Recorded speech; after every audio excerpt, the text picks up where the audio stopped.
పట్టలేదు. ఏ ఊర్లో పోయినా ఏ తండాలో పోయినా రుణమాఫీ కాని రైతులు బాధపడతా ఉన్నారు.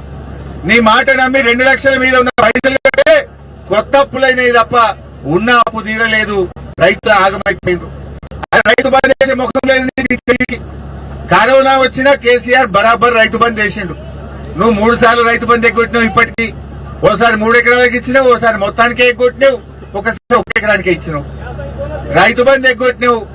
పోయిన యాసంగి బోనస్ ఎగ్గొట్టిండు, ఈ యాసంగి బోనస్ కూడా గోవిందనే. ఈయన ఈ ముఖం ఇచ్చే ముఖం కాదు, అందుకే సపోర్ట్ చేస్తలేదు. ఇక ఈ అందానికంటే కేరళలో పోయి నేనేమో ఏం పడగొట్టినావు నువ్వు? ఉన్న రైతు బంధు ఉడగొట్టినావు. ఉన్న కళ్యాణ లక్ష్మికి చక్కగా వస్తలేదు, పిల్ల ఉడితే గాని కళ్యాణ లక్ష్మి చెక్ వస్తలేదు. బతుకమ్మ చీరలు బంద్ అయినాయి. కేసీఆర్ కిట్ పథకం బంద్ అయిపోయింది. బాయికాడ మున్పటి లెక్క కరెంట్ వస్తలేదు. నువ్వు చేసిందేమున్నదా? ఉన్నాయి ఊడగొట్టుడు తప్ప నువ్వు కొత్తగా చేసిందేమన్నా ఉన్నా? అది ఎస్సీ ఎస్టీలకు కనీసం కూడా విడుదల చేయకుండా ఇవాళ మోసం చేస్తా ఉన్నావు. ఇవాళ కేరళ వాళ్ళు నీకంటే తెలివైన వాళ్ళు, రేవంత్ రెడ్డి బాగా చదువుకున్న వాళ్ళు, నువ్వు పోయి చెప్తే నమ్మేవాళ్ళు. కేరళ ప్రజలు అన్ని విషయాలను ఎందుకు గూగుల్ కొట్టారా బయటకు?